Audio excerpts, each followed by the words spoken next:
My name is Anna, and I live on our special island of Panay. Panay Island, the sixth largest in the Philippines, is grappling with a centuries old environmental crisis.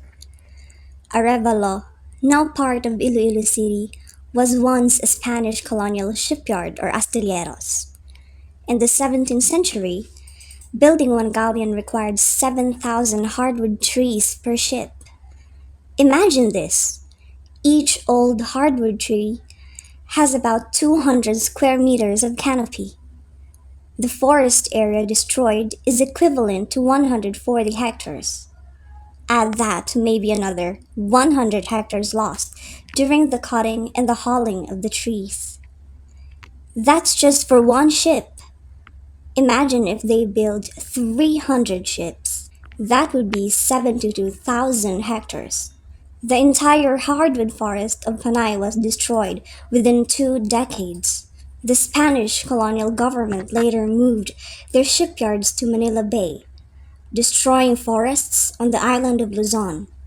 Once the forest around Manila Bay was destroyed, shipbuilding moved to the Bicol Peninsula in southern Luzon. The destruction of our forest continued as the population of our island increased. In the past 3 decades from 1990, the forest cover of the Philippines has been reduced to perhaps less than 5%. Our land has become vulnerable to erosion, landslides, flash floods, siltation of the once deep rivers, loss of biodiversity due to loss of habitat, and ultimately contributing to climate change. The population has been increasing and carbon emissions are increasing too. But the trees and forests needed to convert these carbons into oxygen are decreasing. Illegal logging, slash and burn agriculture in the mountains, forest fires, and conversion of land to farming and housing have destroyed the rest. Sadly, this destructive pattern continues today. Forest cover in the Philippines was 70% in 1900, 18% in 1988, 7% in 2010, and even less today.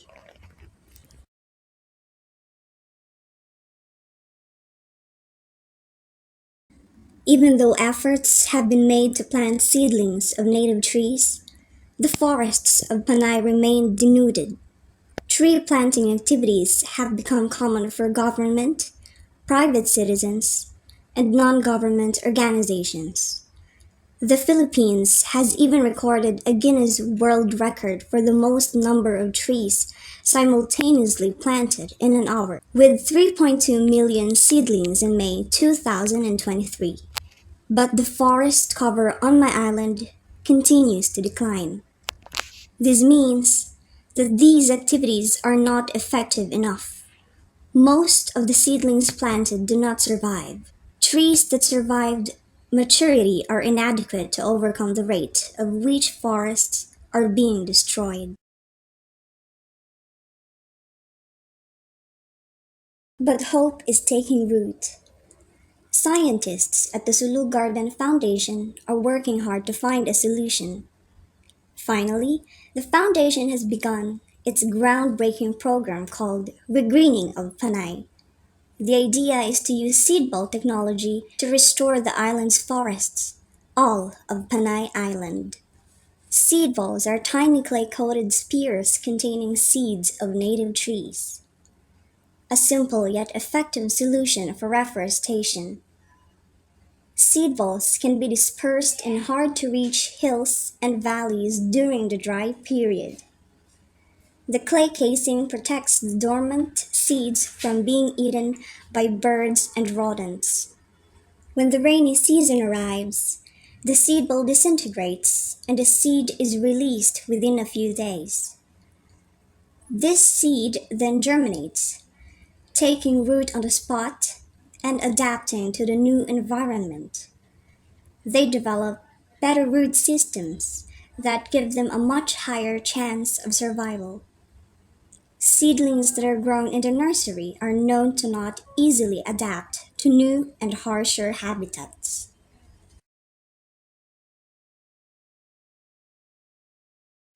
Seed bowls were created in Japan for planting gardens by Masanobu Fukuoka. Later, he introduced the idea to Africa, where they are made by hand and became popular as a reforestation technique.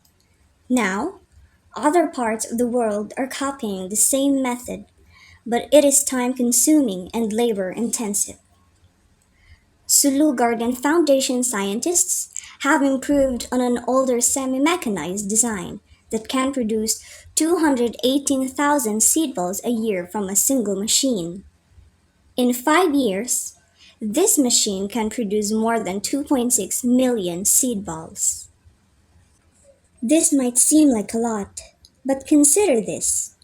The entire island of Panay has an estimated area of 200,000 hectares of timberland that needs reforestation. If we can disperse one seed ball per square meter or 10,000 seed balls per hectare, we will need at least 1 billion seed balls to reforest Panay. This means we will need 763 seed ball machines. At 2 seed balls per square meter, we would need 2 billion. Maybe, if they can improve germination rates, they might even need just one seed ball for every 5 square meters. But still, we will require a lot of machines and labor. For this reason, the Foundation is designing a massive automated conveyorized system of seed ball production combined with a drying facility so that we can meet the anticipated requirement of seed balls shortly, rain or shine, day and night. The research shows that some species of trees germinate faster than others. Some have low germination rates, while others, like Camachile and Madre de Cacao, are fast germinating. Some seeds are hard to find or too big to be used in seed ball production. Nothing is easy, but they are making progress every day. For instance, their production team has improved the composition of the seed ball's clay capsule. In the early beginning, the seed ball produced weighed 12 grams and measured 18 millimeters in diameter.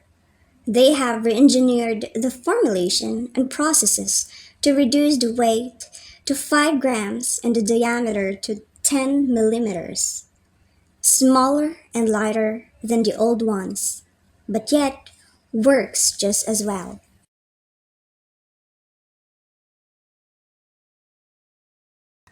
This reforestation project is more than just a scientific undertaking. It's a collaborative effort that involves all of us. They are working hand in hand with local organizations and government agencies to ensure its success. For instance, the Foundation is now working with the Philippine Army's 61st Infantry Battalion, commanded by Lieutenant Colonel Arturo Balgas Jr. The 61st is one of the battalions of the 301st Infantry Brigade commanded by Brigadier General Michael G. Samson that operates in all of Panay. Soldiers are helping in the production and manual dispersal of seed balls in field tests in hard-to-reach mountainous terrain. They have verified the germination of those seed balls thrown over the cliff on a hill in Barangay Alimojas, municipality of Miagao in Iloilo province. After 2 months of dispersal and using a surveillance drone, the team found new growth of kapok seedlings, which is not normally found in this hill. Other field tests confirmed that seed balls thrown in fields already overgrown with tall grass can still germinate and grow. This demonstrates that seed ball reforestation can be continued even during the rainy season. The Iloilo Provincial Bureau of Fire Protection, led by Fire Marshal Bartolome Beliran, is also providing technical support and resources in this effort. The Foundation is also grateful for the interest shown by the Department of Environment and Natural Resources, the Department of Agriculture, and many other government agencies whose involvement is crucial now and shortly.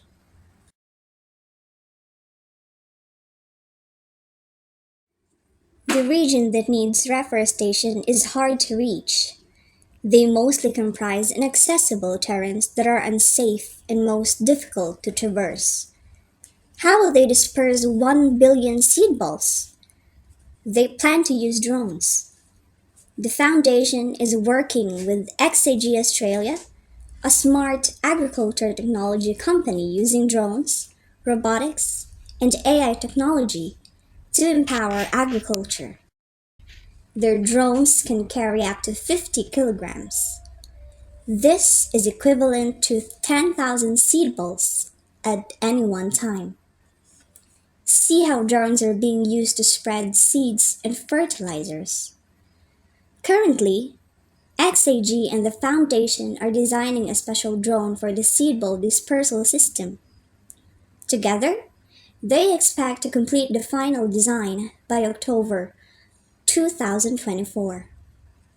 These drones can disperse seed balls across vast areas, most especially those where manual tree planting activities are impossible for people to conduct. First, they will identify the areas that need to be planted by making an aerial drone survey using photogrammetry.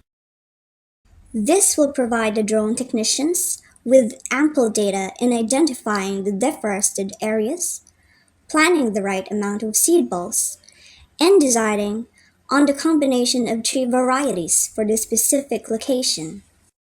With artificial intelligence or AI, the drone can avoid rock formations, climb over trees, and drop those seed balls at precise locations where they are needed. Next, the drone will disperse at the rate of 2 seed balls per square meter.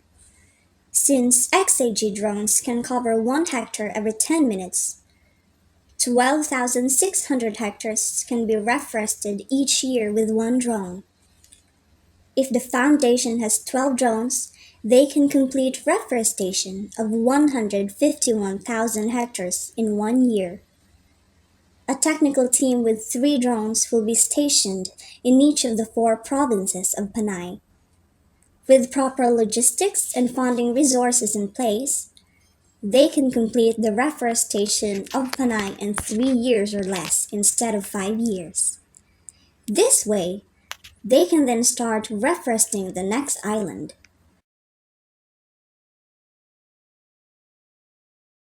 All of us has experienced the devastating effects of the El Niño of 2024. The intensity of drought will become more severe in the years to come. We have already known for a long time that our giant flowers called Rafflesia, native animals like the Visayan spotted deer, the Visayan warty pig, and the Visayan wreath-billed hornbill, Panay monitor lizard, are all near extinction. Even those few breeding pairs with their offspring in captivity at the West Visayas State University campus in Lambunao have nowhere to go. We no longer have any forests to let them roam wild.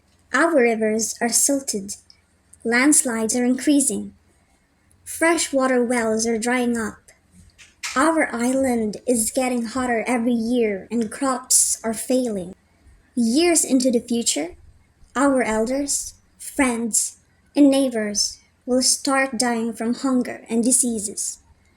And later, many children like me will die too. The American Indian proverb, "We do not inherit the earth from our ancestors, we borrow it from our children," is so true. Now, this is the time for the adults in the room to act. Together, with your support, we can accelerate the reforestation of Panay and the Philippines as a whole, one island at a time. This is one of the greatest challenges of your generation. Save our forests for us, the children of today and the children of tomorrow.